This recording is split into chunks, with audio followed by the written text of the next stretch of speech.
नमस्कार दोस्तों। आज के इस वेबिनार में जो कि एचआरपीसी के द्वारा कंडक्ट कराया जा रहा है, आपका एक बार फिर बहुत बहुत स्वागत है। मैं Sushil Kumar, advocate, Delhi high court. जैसा कि हम अपने इस वीक में the prevention of corruption act 1988 के तहत इस वेबिनार को चला रहे हैं, वेबिनार को कर रहे हैं, तो आज चूंकि इसका 5वां दिन है, तो हम जो आज टॉपिक डिसाइड कर जिस टॉपिक पे चर्चा करेंगे वह है चैप्टर नंबर 4A। बहुत छोटा ही चैप्टर है, इसके अंदर मात्र एक सेक्शन है जो कि ऐड किया गया है, और वो जो कि 26 जुलाई 2018 को इसको ऐड किया गया है इस सेक्शन के, इस एक्ट के अंतर्गत।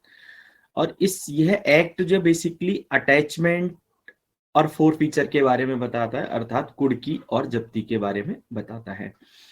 इस एक्ट का ये कहना है कि इससे हमारे जो प्रिवेंशन ऑफ करप्शन एक्ट 1988 के लागू होने से पहले the criminal law amendment ordinance जो पास हुआ 1944 में, उसके अंतर्गत जो जब्ती और कुर्की से रिलेटेड कानून थे उनको इसके ऊपर लागू कर दिया गया है। और यह भी बताया गया है कि सन 2002 में जो prevention of money laundering act है, उस एक्ट के अंदर जो कानून का जिन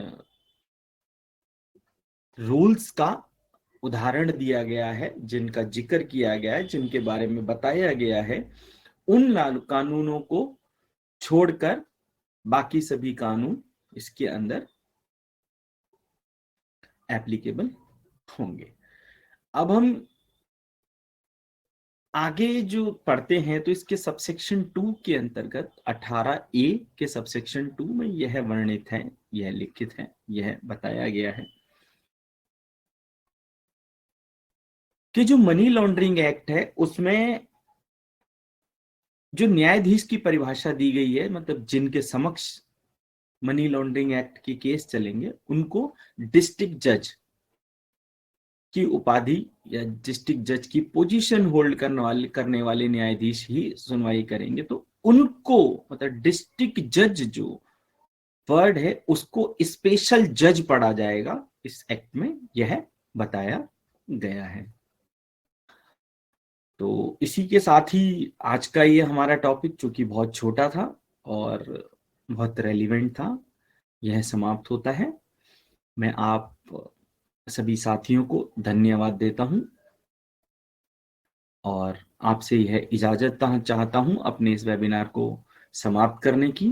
कल इसी समय हम फिर मिलेंगे अपने वेबिनार में, और जिसके अंदर हम चैप्टर नंबर 5 को डिस्कशन करेंगे, the prevention of corruption act 1988 के। धन्यवाद आप सभी का, बहुत बहुत शुभ रात्रि।